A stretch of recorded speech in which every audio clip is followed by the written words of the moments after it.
عشق کی شہادت۔ اگر مجھے اندھے کنویں میں نہ پھینکا جاتا تو تم اندھیرے میں بھی شمس کو، سورج کو کیسے دیکھتے؟ کیا شمس بننا آسان تھا؟ کیا اپنی جان کو محبوب کے قدموں میں رکھے بغیر یہ راستہ طے ہو سکتا تھا؟ 7 سوار موت کا قافلہ۔ رات کی تاریکی میں 7 گھڑ سوار ہوا کو چیرتے ہوئے کونیا کی طرف بڑھ رہے تھے۔ 7 کے 7 عربی نسل کے خالص گھوڑوں پر سوار، 7 کے چہرے پتھر کی مانند سخت اور 7 کے ہونٹ خاموشی کے قفل میں قید۔ وہ بولتے نہیں تھے، محض اشاروں میں بات کرتے، اور جو زبان وہ بولتے اسے سننے والا کوئی نہ تھا۔ وہ 7 دن اور 7 راتوں تک مسلسل سفر کرتے رہے، یہاں تک کہ وہ کونیا پہنچ گئے۔ وہ کونیا جس کے ہر در و دیوار پر مولانا اور شمس کی محبت کی داستان لکھی جا چکی تھی، اب موت کے سائے میں ڈھل رہا تھا۔ برف نے شہر کو چادر کی طرح ڈھانپ رکھا تھا، اور رات کی کالے پروں والی ہوائیں سرائے کے در و دیوار کو ہلانے میں مصروف تھی۔ یہ 7 سوار جن کی آمد ایک طوفان کی مانند تھی، شمس کے لیے موت کا پیغام لے کر آئے تھے۔ یہ 7 شدید سردی کے باوجود پسینے میں بھیگے، بھوکے مگر خباثت سے بھرے، شمس کے قیام کی جگہ شکر فروشوں کی سرائے میں داخل ہو گئے۔ ان میں سے ایک آدمی جس کی زبان ٹوٹی پھوٹی ترکی بول رہی تھی، سرائے کے مالک سے بولا، کیا تبریزی کونیا میں ہے؟ سرائے کے مالک نے حیرت سے پوچھا، کون سا تبریزی؟ یہاں تو بہت سے لوگ تبریز سے آتے ہیں، تم کس کی بات کر رہے ہو؟ وہی جس کے پاس سیاہ چادر کے سوا کچھ نہیں۔ اوہو، تو تم شمس کی بات کر رہے ہو، وہ تو درگاہ میں ہے، تمہارا سورج غروب ہونے والا ہے۔ ایک سوار زہر خند مسکراہٹ سے بولا، تم لوگ شراب کے نشے میں ہو کیا؟ سرائے کے مالک نے پوچھا۔ نہیں، مگر تم لوگ بغیر پیے ہوئے ہی مدہوش ہو۔ سرائے کے مالک نے حیرت سے اسے دیکھا اور کہا، یہی لفظ ہمارے شمس نے بھی کہے تھے، ہم جانتے ہیں۔ خون کی قیمت، سرائے کا سودا۔ اس سرائے میں کتنے کمرے ہیں؟ ایک اور سوار نے پوچھا۔ 9 مہمانوں کے لیے اور 1 میرے خاندان کے لیے۔ اب یہاں کوئی مہمان نہیں رہ سکتا، یہ سرائے اب صرف ہمارے لیے ہے۔ کتنے پیسے چاہیے یہ جگہ خالی کرنے کے لیے؟ یہ کہتے ہی ایک سوار نے سرائے کے مالک کے سامنے سونے کی تھیلی رکھ دی، جتنا چاہو اس میں سے لے لو اور 2 دن کے لیے یہاں سے چلے جاؤ۔ لیکن کھانے کا کیا ہوگا؟ صفائی کا کیا ہوگا؟ سرائے والے نے گھبرا کر پوچھا۔ ہم فطرتاً صاف ہیں اور ہم اپنے کھانے خود بنا سکتے ہیں۔ سرائے والے نے کانپتے ہاتھوں سے تھیلی میں 1 مٹھی بھر سونے کے سکے نکالے اور بغیر پیچھے دیکھے وہاں سے چلا گیا۔ اگلی صبح جب برف باری کے بعد ہوا کچھ تھمی تو ایک دودھ بیچنے والا لڑکا سرائے کے دروازے پر پہنچا۔ سرائے کا مالک کہاں ہے؟ اس نے پوچھا۔ 2 دن کے لیے نہیں آئے گا، ایک اجنبی بولا۔ پھر میں دودھ کس کو دوں؟ دریا میں بہا دو۔ کیا؟ میں تمہاری بات سمجھا نہیں۔ تم روزانہ دودھ بیچ کر کتنے پیسے کماتے ہو؟ تقریباً 2 سونے کے سکے۔ اگر ہم تمہیں 3 سکے دیں تو کیا تم ایک پیغام درگاہ تک پہنچا سکتے ہو؟ کون سی درگاہ؟ یہاں کونیا میں تو بہت سی درگاہیں ہیں۔ وہ درگاہ جہاں شمس تبریزی رہتا ہے۔ شمس کو کون نہیں جانتا؟ دودھ والے نے کہا۔ پھر ٹھہرو۔ اجنبی اندر گیا اور واپس آیا سرخ کپڑے میں لپٹی ایک چیز لے کر۔ یہ امانت تمہیں شمس تک پہنچانی ہے، اور خبردار کسی کو نہ کھول کر دکھانا، نہ یہ بتانا کہ آج کیا ہوا تھا یہاں پر۔ ٹھیک ہے، بس مجھے میرے 3 سکے دے دو۔ شہادت کی گھنٹی بج چکی تھی۔ یہ امانت کیا تھی؟ یہ پیغام کیا تھا؟ یہ تحفہ کس کا تھا؟ یہ موت کا پیغام تھا جو شمس کے لیے بھیجا گیا تھا۔ یہ عشق کی شہادت تھی جو اپنی تکمیل کی طرف بڑھ رہی تھی۔ اے عشق، میں نے نہ تیرے امتحان سے منہ موڑا، نہ تیرے ستم کے آگے سر جھکایا، نہ میرے لبوں پر جنت کی خواہش ہے، نہ میرے دل میں جہنم کا خوف، نہ میری راہ میں وصال ہے، نہ میری منزل میں فراق۔ میں جنت کی طرف نہیں جا رہا، جنت میری طرف دوڑ رہی ہے۔ درگاہ کی فضا گہرے کوہرے اور شدید سردی میں اداس اور سنسان تھی۔ درخت بے جان کھڑے تھے، گویا کسی قیامت کے منتظر ہوں۔ درگاہ کے ایک گوشے میں کچھ درویش ایک خشک درخت کے نیچے محبت اور معرفت کی باتیں کر رہے تھے۔ تبھی ایک دودھ فروش لڑکا اپنے ہاتھ میں دودھ کا کٹورا لیے ان کے قریب آیا۔ سلام ہو درویشو۔ ایک درویش نے اس کی طرف دیکھا اور کہا، باورچی خانہ وہاں ہے سامنے۔ میں باورچی کے لیے نہیں آیا، میں حضرت شمس تبریزی سے ملاقات کے لیے آیا ہوں۔ پہلے جاؤ حضرت آتش باز ولی کے پاس، وہی تمہیں شمس تک پہنچانے کا راستہ بتائیں گے۔ باورچی خانے میں حضرت آتش باز ولی ایک بڑا سا چمچ لیے دیگ میں کھچڑی ہلا رہے تھے۔ وہ آیات قرآنی تلاوت کر رہے تھے اور دیگ کی مہک محبت اور دعا میں گھل رہی تھی۔ جب دودھ بیچنے والا لڑکا اندر آیا تو آتش باز ولی نے اپنی انگلی اپنے ہونٹوں پر رکھ کر خاموشی کا اشارہ کیا۔ لڑکا کھڑا رہا، انتظار کرتا رہا، نیم تاریک باورچی خانے میں پاؤں کے نیچے ٹھنڈے پتھروں کو محسوس کرتا رہا۔ آدھے گھنٹے بعد آتش باز ولی نے آہستہ سے پوچھا، اب بتاؤ کیا چاہتے ہو؟ میں حضرت شمس تبریزی سے ملنا چاہتا ہوں۔ کیوں، کیا کام ہے ان سے؟ ان کے لیے ایک امانت لایا ہوں۔ آتش باز ولی نے حیرانی سے سر ہلایا اور کہا، سوائے دودھ کے تمہارے پاس اور کیا امانت ہو سکتی ہے؟ ویسے بھی شمس تبریزی کو دودھ پسند نہیں۔ شکر فروشوں کی سرائے کے ایک بوڑھے نے کہا تھا، یہ سوال صرف شمس ہی سمجھ سکتے ہیں۔ یہ سن کر آتش باز ولی نے مسکرا کر کہا، اچھا پھر تمہیں تہہ خانے میں جانا ہوگا، مگر دھیان رکھنا وہاں بہت اندھیرا ہے۔ دودھ فروش لڑکا تنگ سرد اور تاریک راہداری سے گزرتا ہوا زینے سے نیچے اترا۔ جیسے ہی وہ نیچے گیا، سردی اتنی شدید ہو گئی کہ اس کے ماتھے پر پسینہ جم کر برف بننے لگا۔ وہ دروازے تک پہنچا اور آہستہ سے اندھیرے میں جھانکا۔ سامنے کونے میں سجدے کی حالت میں ایک شخص مراقبے میں تھا۔ یہ ہی شمس تبریزی تھے۔ بیٹا یہاں کیوں آئے ہو؟ شمس کی گہری دھیم آہٹ میں ڈوبی ہوئی آواز ابھری۔ میں ایک امانت لایا ہوں۔ لڑکے نے کانپتے ہاتھوں سے سرخ کپڑے میں لپٹی ہوئی چیز شمس کے سامنے رکھی۔ شمس تبریزی آہستہ سے آگے بڑھے اور کہا، اب تم جاؤ بیٹا، یہ جگہ اب تمہارے لیے محفوظ نہیں۔ شمس نے سرخ کپڑے کو کھولا اور اندر سے کاغذ میں لپٹا ہوا پتھر نکلا۔ یہ عام پتھر نہیں تھا، یہ افغان پتھر تھا، وہی پتھر جو حشاشین اپنے شکار کے لیے بطور پیغام بھیجا کرتے تھے۔ یہ قتل کا اعلان تھا، یہ موت کی مہر تھی۔ شمس تبریزی نے کاغذ کو غور سے دیکھا اور آتش باز ولی کو بلایا۔ اپنی ہتھیلی اس کاغذ پر پھیرو، انہوں نے کہا۔ آتش باز ولی نے کاغذ پر ہاتھ پھیرا اور اس پر دھیرے دھیرے ایک دھندلا سا لفظ ابھرا، پارندہ۔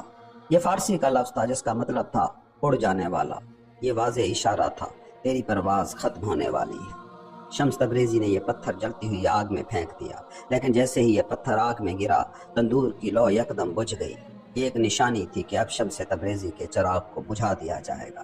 مگر عشق کے شعلے کبھی نہیں بجھتے۔ یہ شہادت کی گھڑی تھی، یہ عشق کی معراج تھی، یہ فنا فی المحبوب کی ابتدا تھی۔ شمس نے ایک درویش کو بلایا اور اس کے کان میں آہستہ سے کچھ الفاظ کہے۔ درویش جلدی سے درگاہ سے باہر نکل گیا۔ یہ الفاظ کیا تھے؟ یہ پیغام کس کے لیے تھا؟ یہ خبر کہاں جانے والی تھی؟ یہ وہ راز تھا جو ابھی عشق کی راہ میں محفوظ رکھا گیا تھا، لیکن وقت قریب آ چکا تھا، شمس کی روشنی کو ہمیشہ کے لیے چھیننے کا وقت۔ عشق کے امتحان کا وقت آن پہنچا۔ میں نے نہ تیرے امتحان سے منہ موڑا، نہ تیرے ستم کے آگے سر جھکایا اے عشق۔ نہ میں جنت کی چاہت رکھتا ہوں، نہ دوزخ کی وحشت۔ میری راہ میں نہ وصال ہے نہ فراق۔ میں جنت کی طرف نہیں جا رہا، جنت میری طرف دوڑ رہی ہے۔ زوال کے قریب جب لوگ مسجد کی طرف چل رہے تھے، تب ایک درویش اپنے دائیں ہاتھ کو بائیں سینے پر رکھے ہر گزرنے والے کو ہو خاموش ہو کہہ کر سلام کرتا جا رہا تھا۔ وہ چلتے چلتے شکر فروشوں کی سرائے کے دروازے پر پہنچا۔ دستک دی، دروازہ کھلا اور وہ آہستہ سے سرائے کے مالک کے کان میں بولا، یاد رکھو 7 کمروں میں 7 سوال تیار کرو، جس کا تمہیں انتظار ہے وہ فجر کے بعد یہاں ہوگا۔ بچپن سے ہر درویش، ہر مرشد جو بھی ملتا، میں اسے کوئی نہ کوئی سوال کر دیتا اور لوگ مجھے دیوانہ سمجھتے، حالانکہ یہ سوالات دیوانے کے نہیں ولی کے سوالات تھے۔ اب وقت آ چکا تھا، وہی سوال، وہی امتحان جو میں نے دوسروں سے پوچھے اب مجھے دیے جا رہے تھے۔ آخری سوال، آخری آزمائش، عشق کی قیمت، سر کی قربانی۔ یک در یک سوال، 7 دروازے 7 سوال۔ ہر کمرے میں ایک درویش، ہر درویش کے پاس ایک سوال اور ہر سوال کی ایک آزمائش۔ جو درویش میرے جواب سے راضی نہ ہوتا وہی میرا قاتل ہوتا۔ پہلا دروازہ، بایزید بستامی کا سوال۔ بایزید بستامی نے 60 سال تک خربوزہ نہ کھایا کیونکہ انہیں معلوم نہیں تھا کہ مصطفیٰ نے اسے کیسے کاٹا تھا۔ تم اس جواب کے بارے میں کیا کہتے ہو؟ میں نے کہا، جو شخص ایک خربوزہ کاٹنے کا طریقہ نہ جانتا ہو وہ دوسرے خفیہ اور مشکل علوم کے بارے میں کیسے جان سکتا ہے؟ یہ سن کر درویش میرے قدموں میں گر گیا اور باہر نکل کر حوض میں اپنے کپڑوں سمیت کود گیا۔ دوسرا دروازہ، ابلیس کون ہے؟ میں نے کہا، ابلیس تو خود ہے، کیونکہ ہم تو اس لمحے ادریس میں ڈوبے ہوئے ہیں۔ اگر تو ابلیس نہیں تو ادریس میں گم کیوں نہیں؟ اگر تو ادریس کی روشنی میں ہے تو ابلیس سے ڈر کیوں رہا ہے؟ یہ سن کر درویش نے اپنے بال نوچنے شروع کر دیے اور دیوانہ وار باہر بھاگ نکلا۔ تیسرا دروازہ، تیرا مذہب کیا ہے؟ تو اپنے اصل راستے سے کیوں ہٹ گیا؟ میں نے کہا، عاشقوں کا نہ کوئی مذہب ہوتا ہے نہ کوئی مسلک۔ فقہ والے جس چیز کے امام بنے مجھے پرواہ نہیں، میں عشق کے امام مولانا کے سوا کسی کو نہیں مانتا۔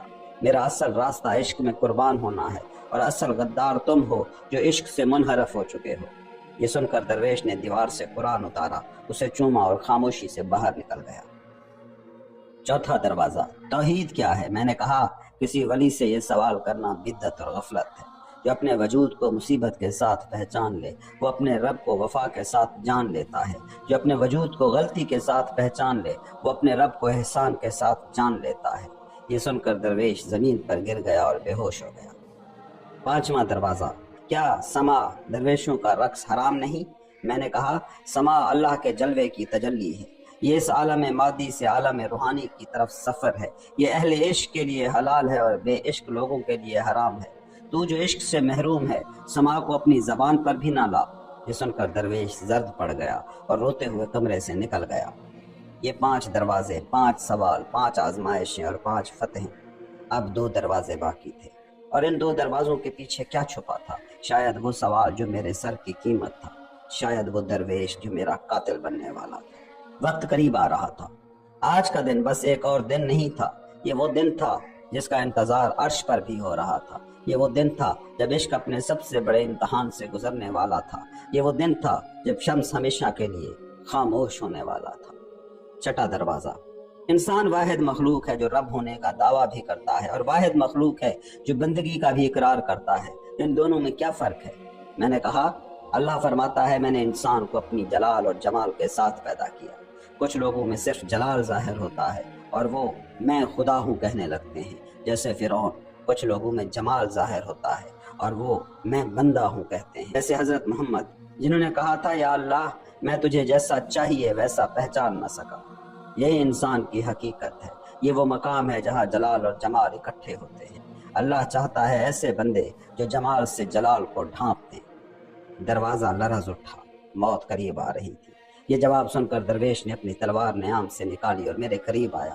اس کے ہاتھ کانپ رہے تھے اور اس کی سانسیں تیز ہو رہی تھی۔ اس نے اپنی تلوار کا کنارہ میرے چہرے پر رکھا اور کہا میری آنکھوں میں دیکھو۔ میں نے اس کی آنکھوں میں دیکھا اور وہ یکدم چیخنے لگا اللہ، پھر وہ رو پڑا اور اپنی تلوار دیوار پر دے ماری۔ تلوار کا ٹکراؤ پہلے کمرے میں گونجا، پھر سرائے کے ہر کونے میں گونجنے لگا۔ دوسرے درویش کمرے کے دروازے پر جمع ہو گئے، اور جب انہوں نے اپنے ساتھی کو بے ہوش پڑا دیکھا تو گہری سانس لی، گویا موت ٹل چکی ہو۔ ساتواں دروازہ، سب سے خطرناک سوال۔ یہ آخری دروازہ تھا، یہ آخری سوال تھا۔ جب میں کمرے میں داخل ہوا تو یہ درویش باقیوں سے الگ تھا۔ یہ جسمانی طور پر طاقتور، بھرے ہوئے ابرو اور سیاہ بے رحم آنکھوں والا شخص تھا۔